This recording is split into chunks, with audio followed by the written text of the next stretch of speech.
भक्ताच्या इच्छेनुसार देवाने काम करणे। देहलीमध्ये एका मंदिरात संत नामदेव महाराजांचे कीर्तन चालू होते। खुद्द बादशहाच्या कानावर त्यांची कीर्ती गेली। तेव्हा नामदेवांचे कीर्तन एकवेळ ऐकून त्यांच्या संतपदाची प्रचिती पाहण्याचा विचार बादशहाच्या मनात आला। एक दिवस नामदेवांचे कीर्तन चालू असता बादशहा तेथे आला आणि त्याने एक गाय आणवून तिचा तेथे वध करविला।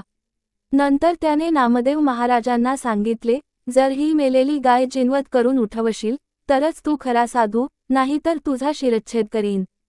किती दिवसांत गाय जिवंत करशील? असे नामदेवांना विचारल्यावर त्यांनी सांगितले, 4 दिवसांत उठवीन। ते ऐकून बादशहा निघून गेला। हे संकट पाहून नामदेवास फार चिंता वाटू लागली। त्याने पांडुरंगाचा धावा आरंभला। 3 दिवस सारखे कीर्तन करून, पांडुरंगा, आता माझा अंत पाहू नकोस, लवकर धाव, अशी प्रार्थना केली। चौथ्या दिवशी देवाने नामदेवाच्या अंतःकरणात प्रगट होऊन तात्काळ ती गाय उठवली आणि नामदेवास म्हटले, सावध हो आणि डोळे उघडून पहा।